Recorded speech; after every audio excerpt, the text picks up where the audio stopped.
আমাদের দেশের লজিস্টিক সেক্টরের ব্যয় জিডিপি প্রায় 15 থেকে 20%।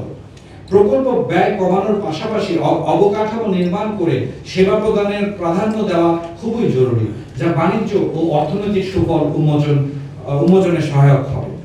ভূমি অধিগ্রহণের জটিলতা, উচ্চ ভূমি মূল্য এবং ভূমি বিরোধের কারণে প্রকল্প বাস্তবায়নে উল্লেখযোগ্য ধীরগতি লক্ষ্য করা যায়। এসব সমস্যার কারণে কয়েকটি বড় প্রকল্পে প্রায় $10 বিলিয়ন ক্ষতি অলরেডি হয়ে গেছে। উচ্চ মূল্যস্ফীতি এবং টাকার অবমূল্যায়নের প্রকল্পের বাজেটের উপর চাপ সৃষ্টি করেছে।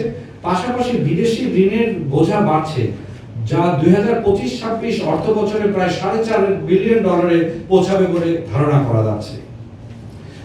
ভূমি অধিগ্রহণ প্রক্রিয়ার নিয়ম তান্ত্রিক করা এবং প্রকল্প ব্যয় কমানোর জন্য ম্যাক্রো ইকোনমিক ভেরিয়েবলগুলির উপর নিয়ন্ত্রণ রাখা প্রয়োজন।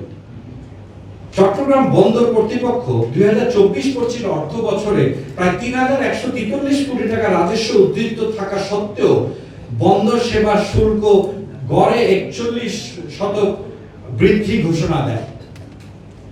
আমরা সাহস দিয়ে বলতে চাই যে এটা প্রায় আমরা বুঝাই গিয়েছিল যে সম্ভবত এটা একটা বিদেশি কোম্পানির ডিমান্ডে একটা লাভজনক প্রতিষ্ঠানের উপরে আমরা আমাদের মাননীয় বা প্রত্যেকটা আমাদের অর্থমন্ত্রীও বলেছেন এবং আমাদের বাণিজ্য মন্ত্রীও বলেছেন যেভাবেই হোক আমাদের ইজ অফ ডুইং বিজনেস এবং বিজনেসের জন্য খরচ কমাবে।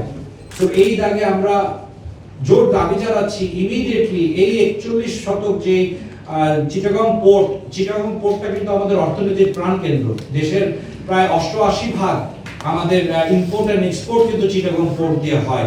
সো এটার 41 ওভারনাইট একটি লাভজনক প্রতিষ্ঠানের উপরে ট্যারিফটা বাড়ানোর কোনো যৌক্তিকতা ছিল না এবং এটাকে ইমিডিয়েটলি কমানোর জন্য আমরা জোর দাবি জানাচ্ছি।